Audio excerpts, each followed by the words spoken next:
o'simliklarning mineral moddalarni tanlab qabul qiladiganligi ko'plagan tadqiqotlar orqali isbotlangan.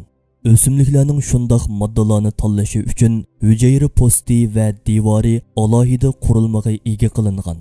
Bu qurilma kerakli bo'lgan moddalarning o'simlik ichiga kirishiga yo'l qo'yib, ziyonliq va keraksiz moddalarning kirishiga yo'l qo'ymaydi.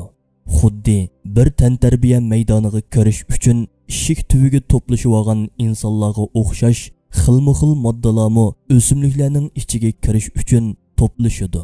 Ammo ichiga kirish uchun hujayra postiga bir bilet ko'rsatib ruxsat olishi kerak. Agar minerallar o'zlari xohlagancha o'simlikka kirib chiqa oladigan ish bo'lsa edi, bu ahvol o'simlikning o'limi bo'ladi. Har bir tur o'simlik o'z qurilmasiga qarab ehtiyojli bo'lgan moddalarni tanlab qabul qiladigan alohidalikka ega holatda yaratilgan. O'simliklarning o'xshamagan bosqich va fasllarda ham o'xshamagan muhitlarda mineral moddalarni tanlash farqini unutmaslik kerak. Endi biz o'zimiz bilan hujayra posta orasida bir selishtirma ilib boraylik. Biz insonlar maxluqotning eng aqllisi hisoblanamiz. Aql bizda, ilm bizda, irfon bizda.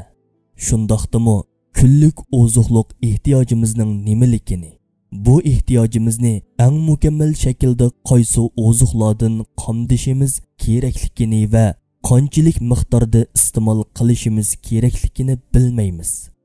Bu haqda ma'lumotga ega bo'lishimiz uchun ozuqshunos yoki doktor bo'lishimiz va yoki buning uchun necha 10 yil o'qishimiz kerak. Holbuki hujayra posti hech qanday maktabga bormagan turib, xuddi bir ozuqshunosga o'xshash xizmat qilmoqda hamda vujudga kerakli bo'lgan minerallarning o'tishiga yo'l qo'yib, boshqalarini cheklamoqda. Endi so'rab boqaylik.